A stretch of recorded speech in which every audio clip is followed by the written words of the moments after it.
आज के इस वीडियो में हम आपको दुनिया के एक ऐसे मुबारक घर के बारे में बताने वाले हैं। एक ऐसे घर की ज़ियारत आपको करवाने वाले हैं जो इस कायनात का सबसे अफजल और सबसे मुबारक घर है। जी हाँ दोस्तों, इस वीडियो में हम आपको अल्लाह के प्यारे नबी हज़रत मोहम्मद सल्लल्लाहु अलैहि वसल्लम के घर मुबारक की कुछ ऐसी जानकारी देने वाले हैं जिसको सुनकर यकीनन आप सबका दिल खुश हो जाएगा।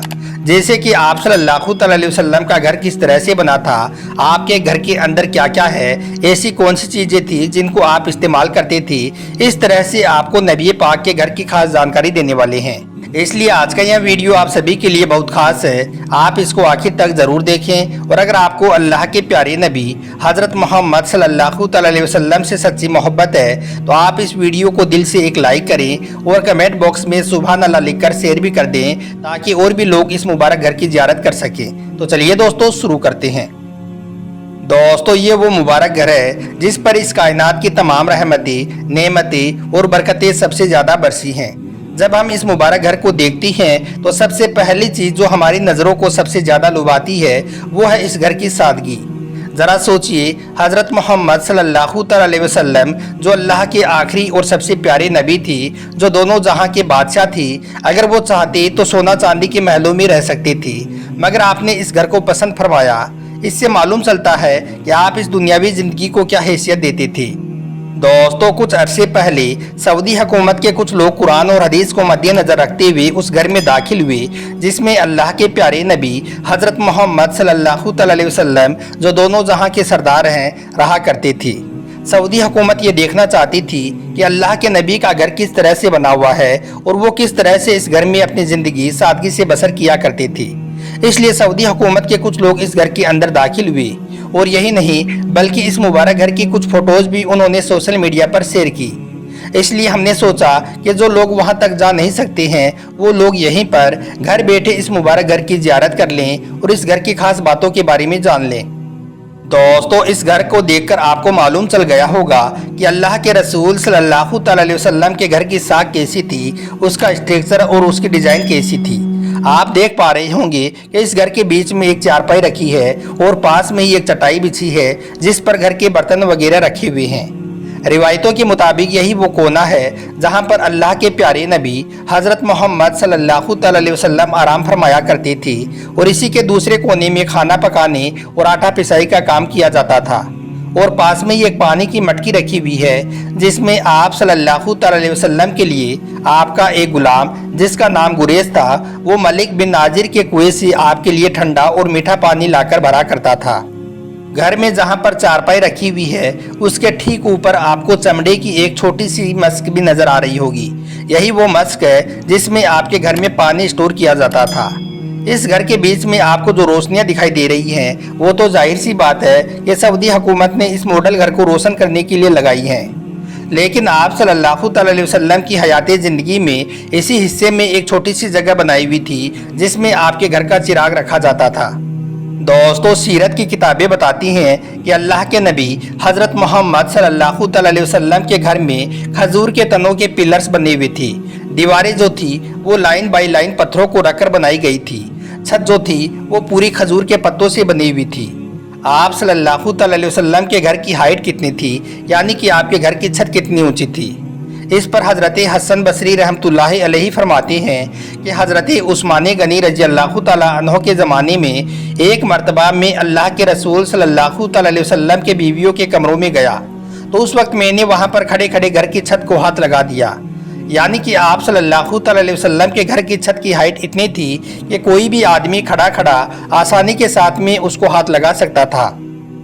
इस तरह से देखा जाए तो अल्लाह के नबी हज़रत मोहम्मद सल्लल्लाहु अलैहि वसल्लम का घर छोटा सा है, कच्चा सा घर है, कमज़ोर सा घर है। लेकिन जब अरब में बड़े बड़े सैलाब आए, बड़े बड़े तूफ़ान आए तो उसमें इस मुबारक घर को खरोच तक नहीं आई। यही वजह है कि इस मुबारक घर के सामने आज दुनिया के बड़े बड़े बंगले और बड़ी बड़ी बिल्डिंगें भी फैले हैं। दोस्तों, आज के दौर के हिसाब से अगर देखा जाए तो दुनियावी मटेरियल्स के एतबार से यह घर बहुत कमज़ोर सा है। इस घर में कोई डेकोरेशन नहीं है, कोई भी हाई फाई पर्दे नहीं लगे हुए हैं, कोई पेंट और रंग रोगन नहीं किया गया है, इस घर में कोई बढ़िया कालीन नहीं बिछा हुआ है। लेकिन फिर भी यह घर दुनिया का वो मुबारक घर है जहाँ पर हर रोज़ सुबह शाम हज़रत जिब्राइल आती थी। یہ اللہ کے آخری اور پیارے نبی حضرت محمد صلی اللہ علیہ وسلم کا گھر ہے، جہاں سے رسالت کی سما پھوٹتی تھی، جس میں اللہ کے رسول اپنے گھر والوں کے ساتھ رہتے تھے۔ یہ وہ گھر ہے جس میں ہر وقت قرآن پڑھا جاتا تھا۔ اسی گھر کے ایک کونے میں اللہ کے پیارے نبی حضرت محمد صلی اللہ علیہ وسلم رب کی بارگاہ میں سسکتے ہوئے روتے ہوئے قرآن پاک پڑھا کرتے تھے۔ یہ چھوٹا سا گھر پوری انسانی تاریخ کا سب سے افضل اور سب سے مبارک گھر ہے۔ اس گھر نے دنیا والوں کو ایک نمونہ دیا ہے۔ پوری دنیا والوں کے لیے نبی اور ان کی بیویاں ایک مثال ہیں۔ اس گھر کی عورتیں کبھی بیٹھ کر آپس میں کہا سنی نہیں کرتی تھی، غیبت اور چغلی نہیں کیا کرتی تھی، بلکہ یہ وہ گھر ہے جس میں اس گھر کی عورتیں قرآن پاک پڑھا کرتی تھی، حدیث پڑھا کرتی تھی، اور یہی نہیں بلکہ یہ وہ گھر ہے جس میں دین کے مسائل حل ہوتے تھے۔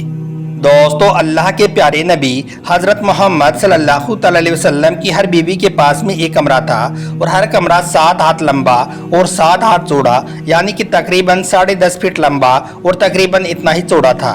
یعنی کہ آپ کے گھر کے کمرے 10 سے 11 فٹ کے درمیان میں بنے ہوئے تھے۔ آپ کی بیویوں کے کمروں کے علاوہ آپ کے گھر میں ایک اور کمرہ تھا جس کا نام مسربہ تھا، جس میں آپ آرام فرمایا کرتے تھے۔ آپ صلی اللہ علیہ وسلم کا یہ وہ کمرہ تھا جس میں آپ کی کوئی بھی بیوی نہیں رہتی تھی، اس میں آپ اکیلے ہی رہتے تھے۔ آپ کے اس کمرے میں ایک چٹائی تھی جو دن میں آپ کے بیٹھنے کے کام آتی تھی، اور اسی چٹائی پر آپ رات کو سوتے تھے اور اسی پر آپ نماز بھی ادا کرتے تھے۔ اس کے علاوہ آپ کے اس کمرے میں ایک تکیہ تھا جو چمڑے کا بنا ہوا تھا، اس میں کھجور کی چھال بھری ہوئی تھی۔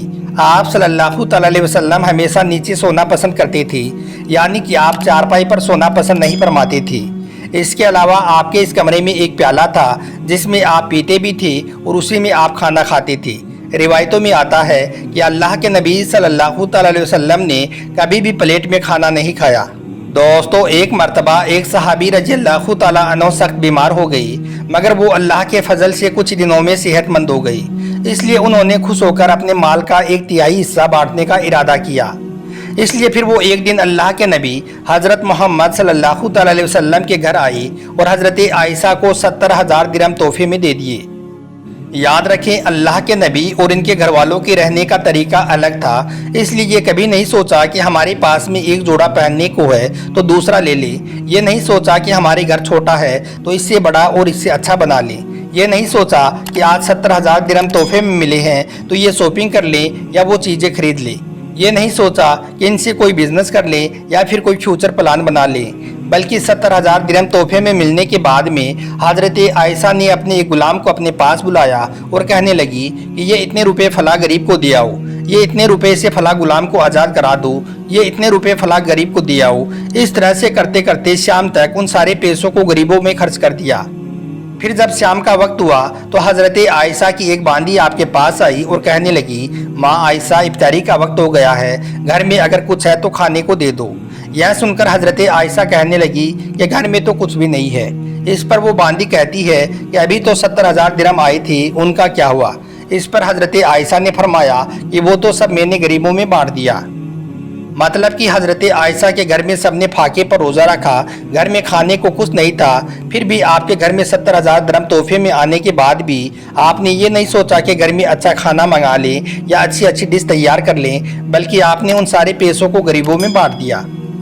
تو دوستو، یہ ہے اللہ کے نبی اور ان کے گھر والوں کے زندگی گزارنے کا طریقہ۔ اللہ تعالی ہم سب کو بھی اس طرح سے زندگی گزارنے کی توفیق عطا فرمائی۔